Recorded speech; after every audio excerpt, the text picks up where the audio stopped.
চিরতরে মনের খাঁচা থেকে প্রিন্স মামুনকে বাদ দিয়ে দিল লায়লা। সম্প্রতি আরেকটি কচি ছেলেকে বিয়ে করার ধান্দায় রয়েছে লায়লা এবং তার ভালোবাসা যেন মামুনের কাছে বরাবরই হেরে যাচ্ছে। কিন্তু লায়লার মতে লায়লার এখনো ক্লাস 10-এর মেয়ের মতো। এবার একেবারেই মামুনকে নিজের জীবন থেকে দিয়ে দিলেন লায়লা। জীবন সঙ্গী হিসেবে খুঁজে পেয়েছে অন্য এক পুরুষকে। সেই পুরুষকে যেন সে আজীবন ভালোবাসার প্রতিজ্ঞা করেছে।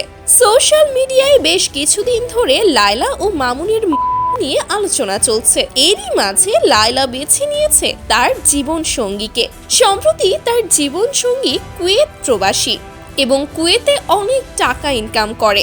আপনারা হয়তোবা ভাবছেন লায়লার এত টাকা থাকতে তবুও কেন টাকাওয়ালা মানুষকে ধরলো? কারণ মামুন লায়লার সব অর্থ ভোগ করে চলে গিয়েছে। এ কারণে কোনো পথ খোলা না পেয়ে জীবন সঙ্গী হিসেবে বেছে নিল কুয়েত প্রবাসী ছেলেকে। খুব শিগগিরই বিয়ে করতে চলেছে তারা দুজনে এবং সেই ছেলের সঙ্গে একসাথে খাওয়া দাওয়া ঘোরাফেরা সবকিছুই চলছে। বলা চলে রীতিমতো বিয়ে ছাড়াই সময় কাটাচ্ছেন লায়লা ও সেই ব্যক্তি। লায়লা মূলত টাইম লাইনে এসেছিল মামুনকে বিয়ে করে।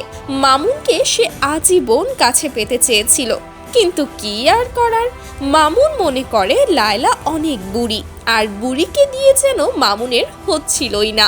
এজন্য বিভিন্ন আগানে বাগানে ঘুরে বেরিয়েছিল প্রিন্স মামুন, আর সেটা লায়লার সহ্যই হয়নি। তো ভিউয়ার্স, লায়লার নতুন জীবন সঙ্গীকে নিয়ে আপনাদের কি মতামত? আপনাদের কেমন লেগেছে? সে কি মামুনের মতো তাকে আবারও ছেড়ে যাবে না? তো আপনাদের মতামত জানাতে পারেন আমাদের কমেন্ট বক্সে। ধন্যবাদ।